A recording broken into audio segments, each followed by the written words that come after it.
Tonight we're going to talk about data and the effect that data can have on teaching and learning. We know that we have lots of data out there in education. We do all kinds of assessing and we get all this data, but what do we do with it? It's been said that in education we collect more data and do less with it than in any other field. I don't know if that's true, but I do know that it's very important that we do use our data to inform our teaching and learning. In other words, we want to focus on not the little firecrackery things, but the great big fireworks things that make a huge difference in education. We want to focus on impact, and so we look at data to help us know how to do that. Now, John Hattie is a researcher who has recently been very prominent in education.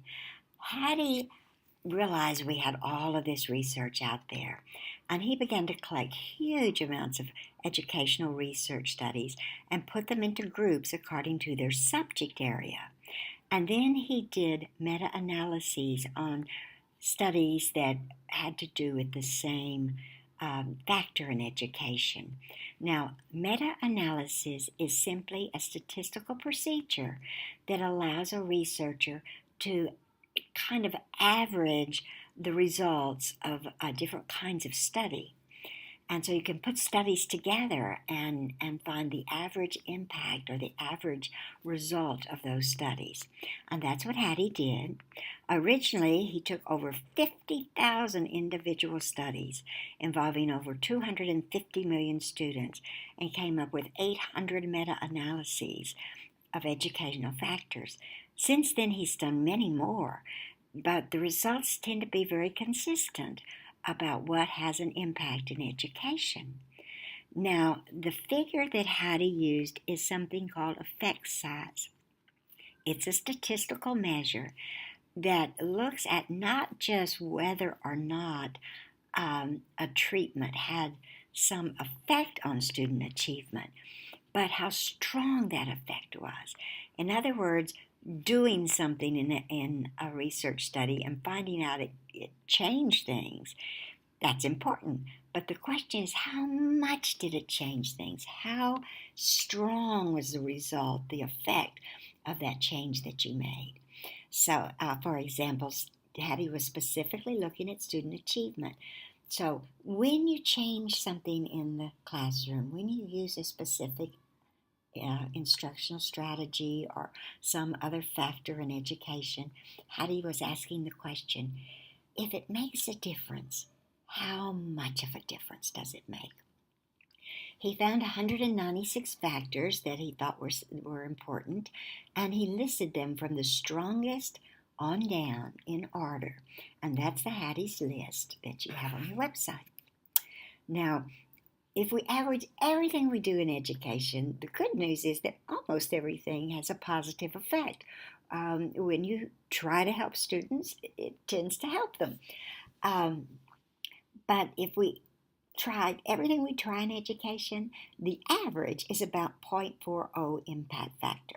So we're going to use that figure as something kind of right in the middle, just kind of average. But of course, because you're in this class, you don't want to be average, and neither do I. We want to be spectacular.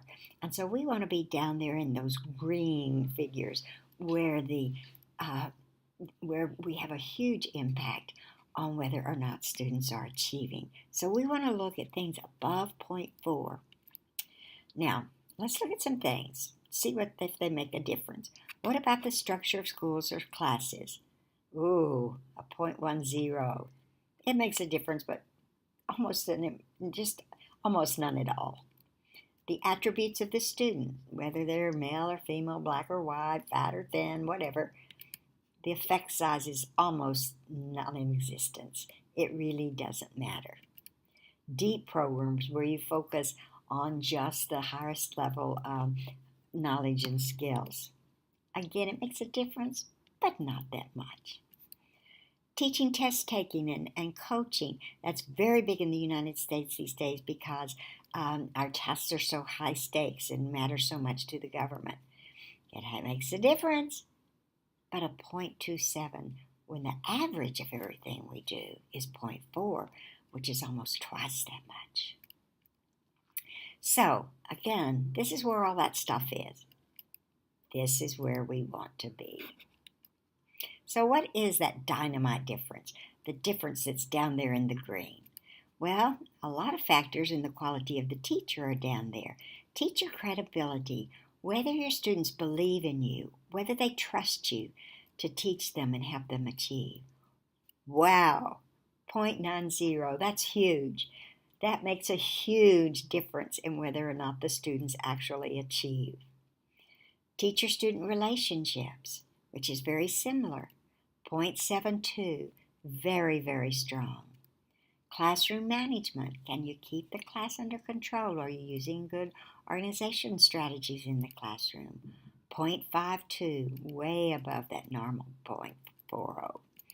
Teacher expectations, whether you expect your students to achieve, makes big difference in their achievement. So these are the kinds of things that we look at that make a dynamite difference.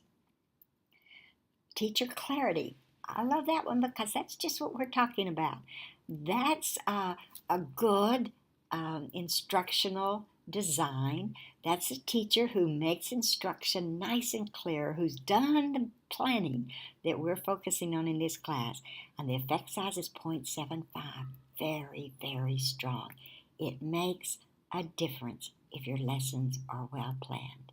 It makes a difference in student achievement. So here are some things that Hattie says make the best teachers. Teachers who evaluate the effect of their teaching on students' learning and achievement. They're teachers who look at data. Teachers who recognize that their students' learning depends on what they do and what the teacher does in the classroom. A teacher who takes responsibility for their students' achievement. A teacher who talks more about student learning and less about teaching. As we know, what matters is what students learn. We can do something cool in the classroom and think we're a really good teacher, but what really matters is, did the students learn? Teachers who seek out feedback. I always tell my teachers that not to fear evaluations. Evaluations are a gift. They're a way that you can become better and keep moving towards excellence. Good teachers teach through dialogue, not monologue. In other words, the students are involved in the conversation. Good teachers enjoy the challenge and never just do their best. Good teachers have positive relationships not only with their students, but with their colleagues. And I love this one. And I think because you're in this class, it shows that you believe this too, that the best teachers are those who are passionate about teaching. So here are some more high-impact strategies, those strategies that we can do in the classroom to make high impact. Self-reported grades and student expectations, 1.44, the top of all factors measured. Wow, that is an enormous difference. Formative evaluation, 0.90, huge difference. Feedback, which is right there with formative evaluation, 0.75, huge difference. Vocabulary programs, 0.67. We can do that in our classes. Concept mapping, and that fits right in with the learning models that we've looked at because it's pulling that information out, organizing it, and dual coding it, storing it in an organized manner so we can retrieve it. Concept mapping is a very high 0.60. High impact instruction is active and participatory. It's student-centered and student-driven. The focus is on thinking rather than task completion. And the level is determined by the student, not the curriculum. It's the Goldilocks principle. Not too hard, not too soft, not too big, not too little, but just right for the students. The success on a task brings a feeling of success. The learning task is clear. Like we said, well-designed, that instructional design. And students are anxious to participate in your class. That's a class that has high impact and high student achievement.